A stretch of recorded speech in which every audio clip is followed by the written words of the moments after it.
by every gang member in country. The House of Representatives voted to make a change to the U.S. immigration laws. If passed by the Senate, being a gang member will get you deported. The Democrats oppose it for some odd reason according to young conservatives. Every gang member in the nation should be worried.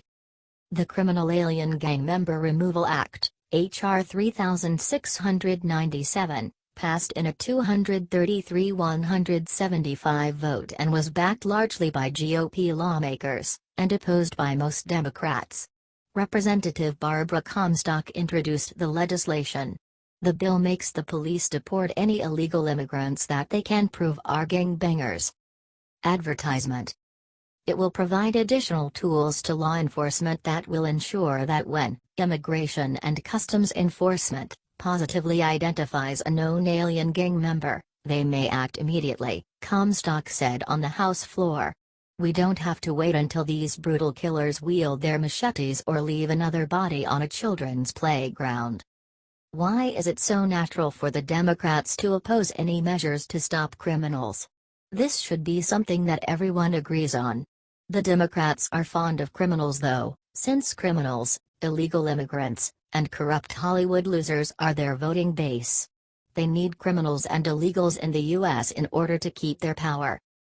Representative Zoe Lofgren is not happy with the common sense bill.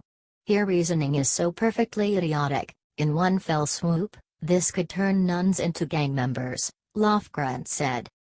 Advertisement. Come on. Who can be so stupid as to imagine this would happen? MS-13 is one of the most talked about gangs in the U.S. The gang hails from El Salvador and a lot of the Salvadorians coming across the border are members of MS-13. At least 17 murders on Long Island alone have been attributed to MS-13.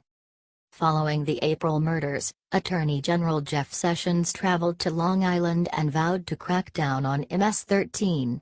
President Trump visited in June and said the government would dismantle, decimate, and eradicate MS-13 and other gangs. Law enforcement has done a fantastic job going after these gangs and locking members up. The bill is headed to the Senate. Hopefully, it will make it to Trump's desk. What do you think of this? Do you think that every gang member should be worried?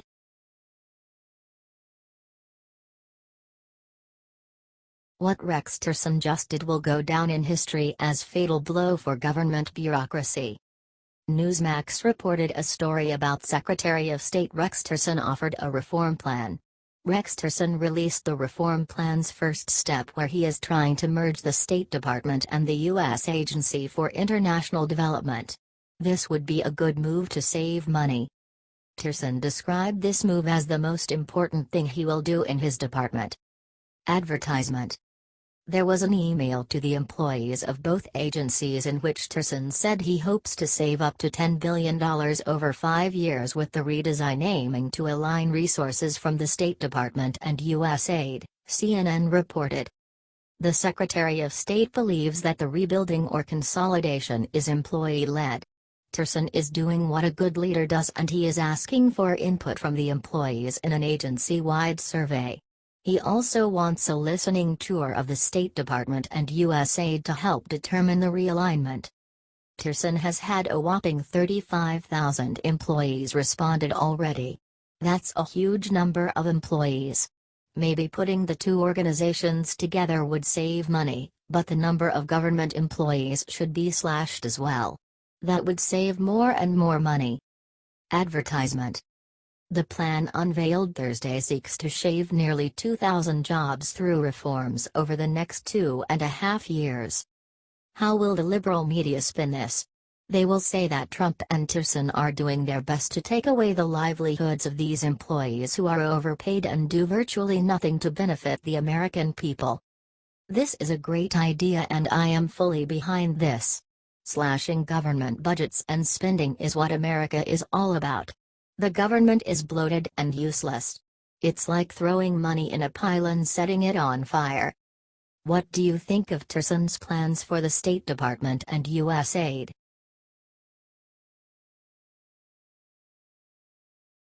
Breaking: famous anti-Trump Hollywood starlet sued for stealing $430,000 from employees.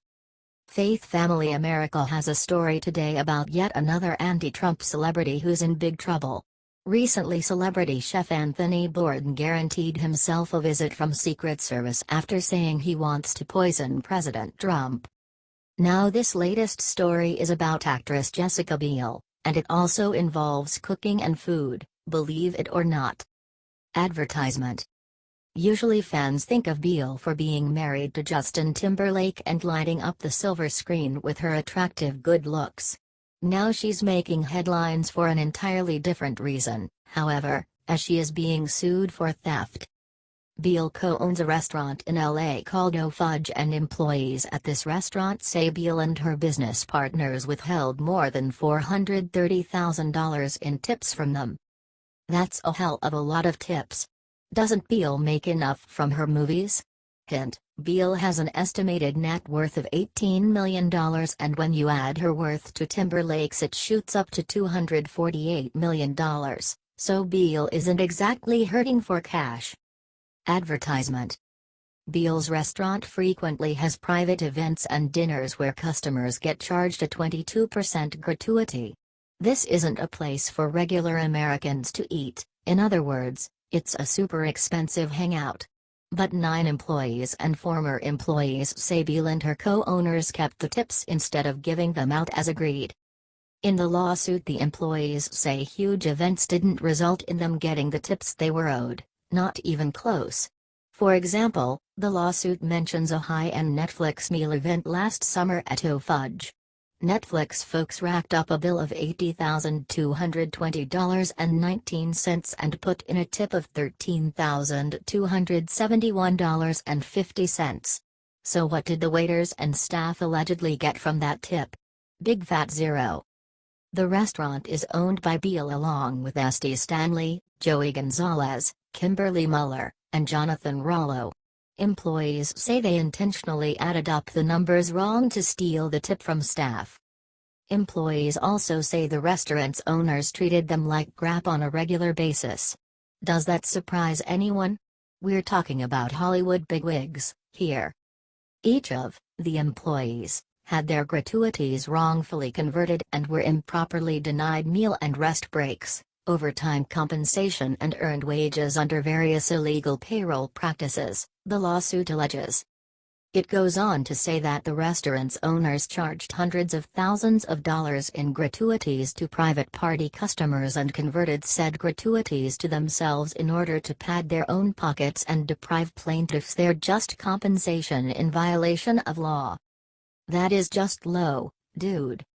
The lawsuit is asking for the $430,100 owed in tips and an additional $31,549 for breaks that weren't given to staff. It also wants $1 million in punitive damages. The 9 employees are suing the owners for $430,100 in gratuities, $31,549 for missed breaks, and $1 million for punitive damages. Biel and the other restaurant owners' lawyers said they had no comment and looked forward to defending themselves in court. What do you think about this? Let us know your thoughts on Facebook. For other breaking news, read our latest article about the Godfather actor who just passed away. Please be praying for his family and friends.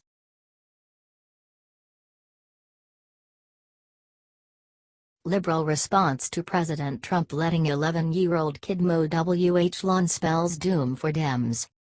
Another day, another fake controversy for liberals to freak out about. This time it's even more ridiculous than usual. As Independent Journal Review is reporting, Trump accepted an offer by hardworking 11-year-old Frank to cut the White House lawn. In a touching letter, Frank, who usually charges $8, even offered to do the job free. Advertisement. Frank's heartwarming letter to the president. It would be my honor to mow the White House lawn some weekend for you. Even though I'm only 10, I would like to show the nation what young people like me are ready for. I admire your business background and have started my business. I have been mowing my neighbor's lawns for some time. Please see the attached flyer. Here's a list of what I have and you are free to pick whatever you want: power mower, push mower, and weed whacker. I can bring extra fuel for the power mower and charged batteries for the weed whacker. I will do this at no charge. Now Frank has had a chance to meet his hero as he mowed the White House lawn Friday. The photos went viral, showing the boy's hardworking, can-do attitude and the loving and encouraging personality of President Trump, which all his family and supporters are well aware of. While the media insults President Trump and calls him a white supremacist and other false smears, the rest of America looks on and sees a loving family man who supports entrepreneurs of all ages. Advertisement. As you can predict, however, the lunatic left couldn't hold in their outrage. Liberal journalists and commentators went bonkers over the lawn mowing, claiming that the president is using child labor illegally and other bizarre accusations. Maybe the left should be more concerned about all the perverts and freaks in the Democratic Party or the massive corruption that's being exposed on the left. Maybe they should take a clue that most Americans see Frank cutting the White House lawn and feel proud of our president for encouraging him, not cynical and mentally deranged talking about child labor. Are you joking me? What do you think about the liberals' phony outrage?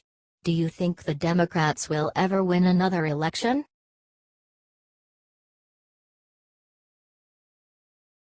Melania shows Michelle proper way to honor American first responder heroes at gala last night. Hurricane Irma has devastated Florida and people across the country have been touched by the heroism and dedication of first responders. President Trump and First Lady Melania visited recently and handed out food and water to survivors, showing their support as Florida begins to rebuild. Advertisement. Now FLOTUS has warmed hearts again, speaking Thursday at a gala event for the White House Historical Association. As Washington Examiner is reporting, Melania made it clear just how much she appreciates those who put their lives on the line when she called Hurricane Irma's first responders guardian angels. Spending time with the first responders in Texas and Louisiana days ago warmed our hearts to see so many in such a desperate situation responding with kindness, charity, and resolve, FLOTUS said. We saw first responders, some of whom went from Harvey's aftermath directly to the path of Irma, helping those in need and serving as guardian angels to those left with only prayers and hope, the First Lady said. We saw so many who lost so much in these past weeks, a family member, a friend, their first home, or treasured keepsakes. Advertisement. Through it all, however, the strength of the American spirit shone through. Melania said she was deeply inspired by the true spirit of this nation, an unwavering commitment to overcome, to rebuild, and to renew what was swept away. Melania made the comments at a gala for the White House Historical Association, which was founded by Jackie Kennedy.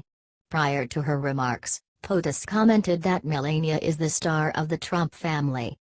She's quickly becoming the star of the nation as well. Don't you agree? Watch the touching remarks.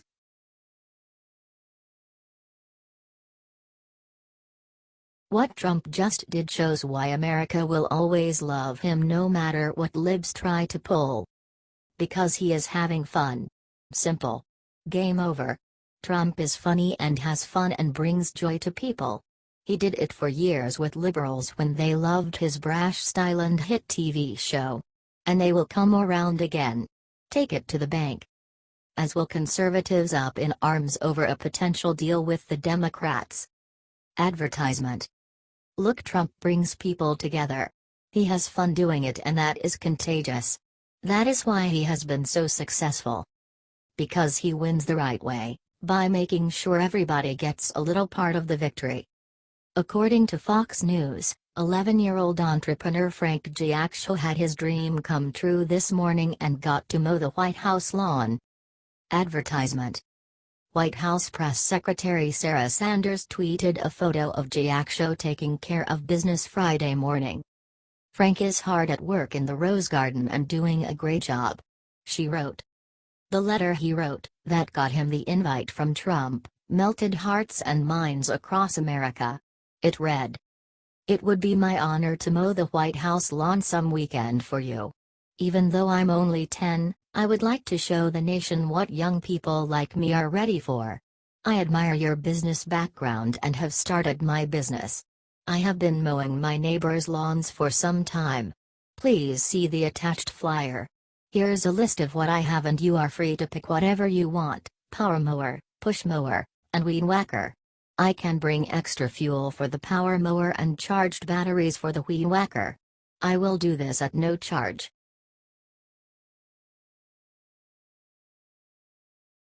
Melania Trump puts Michelle Obama to shame with what she just did for America's children. Melania Trump puts Michelle Obama to shame with her support of American kids. Melania visited a student just outside of D.C. at Joint Base Andrews. Melania Trump puts Michelle Obama to shame with her class in the way she interacted with these children. She was in attendance with the president for a speech at the base, but she made her own stop at the youth center that works with 200 children. "Hi sweethearts," Trump said as she entered a brightly colored room called the Play Zone, decorated with a whiteboard reading "Welcome Mrs. Trump" with a giant heart in red marker. She visited with first and second graders, a smattering of Legos and K'NEX pieces and Crayola markers set up on small tables. "Oh my God, they're amazing. Wow. I love Legos," she said, asking each child what they were building and coloring. Advertisement. The First Lady also visited the gym and had a discussion with middle school students who were building circuits, flying in a flight simulator, and building paper airplanes. She even joined in the paper airplane constructing. She said her was like a boomerang, according to CNN. The STEM Center of Innovation aims to foster an interest in science, technology, engineering and math education by providing access to 3D printers, robotics workshops and video production and conferencing equipment. The center, used by students in kindergarten through 6th grade before and after school, is a partnership between Boys and Girls Club of America and Raytheon. She hasn't announced her official plan, but she will be going in a better direction than Michelle Obama because she is encouraging learning of useful skills and not giving him shitty lunches. These students are just some of the few who are being taught the right way. Public schools have turned into jokes. What do you think of this?